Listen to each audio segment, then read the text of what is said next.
But let's talk about, I'm glad you're here because one of the guys that, to me, the Niners, they signed they have like 6 or 7 open roster spots. So they're going to sign 6 or 7 undrafted free agents. And they came up with a list, and it's a non-official list because one year LeGarrette Blount was on the Niners list and he went to Tennessee the next day. So yeah, some of these guys do back out in the 11th hour. So don't go celebrating until the contract is signed and until they walk through the doors. This is fluid. It's a fluid situation, but there are 3 names on the list that I think are very, very interesting. And one of them is the running back from the University of Missouri, and his name is Cody Schrader. Yeah. And Schrader had an amazing year this year. And he's another guy that I was talking about. I was talking about Garendo maybe bulking up and being the fullback. There's a chance that this guy could, if he wanted to, put on a few extra pounds, and he could be their undersized fullback. He was an incredible talent to watch this year. Then he went to Mobile, and he looked good in Mobile. He wasn't like he got outclassed in Mobile with all those great athletes. He's a running back from the University of Missouri. He's a white kid who's about 5'10", 215 pounds, maybe closer to 220. But he had a tremendous year, and I think he's a really good football player. I think he's definitely an NFL 53-man roster player for sure. And the Niners signed him today, or at least are in line to sign him as a undrafted free agent. Tell us about Schrader and how you think he fits here, because now they suddenly got a ton of backs. Let's refer to him by his proper title, which was the best running back in the SEC last year. And it wasn't even particularly close. Cody Schrader went for 1,600 yards on 276 carries on a Missouri team that had an exceptional defense, some pretty good offensive players, but what they had was Cody Schrader, and they ended up winning the Cotton Bowl. And in that Cotton Bowl, there was nothing. There was nothing except for Cody Schrader. 29 carries, 128 yards. Every single one of them earned hard. He had a 205-yard game against Tennessee, went for 217 against Arkansas. This is a one-cut-and-go kind of guy. Doesn't have these sort of measurables that you'd love. I get why Isaac Garendo is a lot of the same shape. It's a lot of the same skill set. Garendo just is much, much faster. But here's the thing with Cody Schrader. This kid's all heart, though. Cody Schrader's all heart. And it's going to be difficult to see him as a primary running back in the NFL. But if you need 3 yards, have I got a guy for you?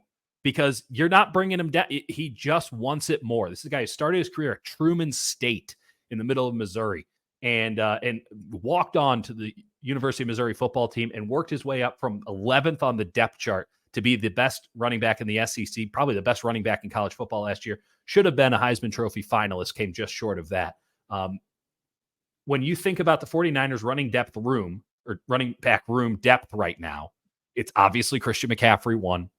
And before you bring in Garendo and before you bring in Schrader, it was Elijah Mitchell and J.P. Mason. Kyle Shanahan does not trust J.P. Mason. I think he's a nice special teamer. I like him as a running back, but it's Kyle's call. And they can't trust Elijah Mitchell because he can't stay on the field. Well, he's got a big man's game. He's got a small man's body. He runs upright between the tackles. He takes. But they want that big man's game. They want somebody who is going to be able to run between the tackles and just hold on to the damn football and give us the yards that we need, control the clock, control the game, take a little bit of the soul of the other team. And Cody Schrader was out there taking souls all year round. When he would go up against the best defenses, he carried it 22 times for 112 yards against Georgia. When they shut down everybody, including Luther Burden, who's going to be a first-round pick next year, they shut him down in that game between the hedges, but they could not stop Cody Schrader. And the storyline after that game wasn't, whoa, Georgia won again. It was a close game. It was tight. The storyline out of that game is that Schrader guy is awesome. What runs does he like to run? Because I've seen him run to the edges, but he likes to run off the left tackle specifically. Okay. Gets to left tackle. If you can, they had a really nice blocking tight end at Mizzou this past year. He has a long name, and again, it's late. I've run out of bandwidth, but he likes to run to the left side. And again, it's one cut and go. And when he goes, it's surprising. He catches defenses by surprise, and it takes more than one guy to bring him down.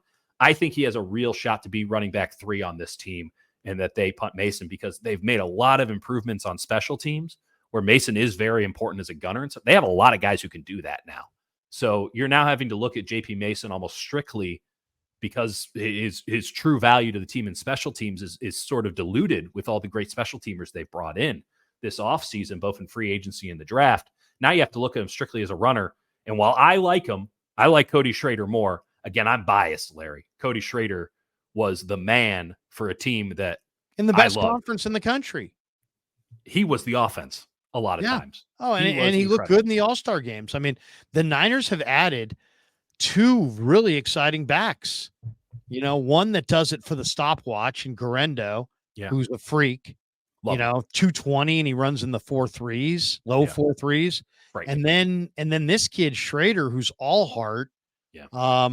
I think if you told me that Schrader showed up in camp and was a revelation in the preseason, it's going to be, if they want to cut him, I wouldn't think twice of it. They are going to have a very, very, very hard time cutting Cody Schrader, right? And when you come in as an undrafted free agent, the presumption is you're going to get cut.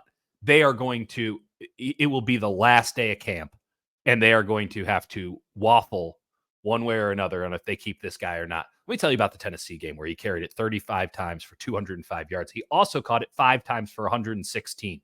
Now, he's not a great pass catcher. One game. Absolutely ran over number 13 Tennessee, who had some defensive players. I don't know how I feel about Tennessee as an overall operation, but he was everything. He was everything for Missouri. And again, this was one of the best teams in college football, and he was the epicenter. He was their son. It was a heliocentric system around Cody Schrader. Heart and soul, going to give you the tough carries, scored touchdowns in damn near every game, 3 against LSU, 2 against South Carolina. Like he was the constant presence and constant excellence. They created themselves a problem by bringing him in, because if they want to cut him, they're going to have to kill a couple of coaches in order to do it. You may see a trade. Because I think that they're going to cut Elijah Mitchell and JP Mason probably very early. I would imagine they do it this summer. I don't think they even bother bringing him to camp. Very interesting. Somebody of note is going to go. JP, no question. Mitchell, Juszczyk. I don't know if Juszczyk's going to go this year, but yeah, I don't know about the fullback potential for a Schrader, but I'll tell you this: he'll give it a try. Yeah, if you ask him to do it, he'll do it. He'd play linebacker for you. This guy, you want to talk about a love of the game of football? Oh, I know. I gave you the story. This guy wants it. He wants it more than anyone, and he's got that cockiness too. Don't get me wrong. When he proves it, he lets you know. I love Cody Schrader. He's a good back. He's a really good back. I'm really shocked. Pissed that no one drafted him. I'm shocked that nobody drafted him. I am shocked after the year that he had in that conference and the attention that he got late in the year.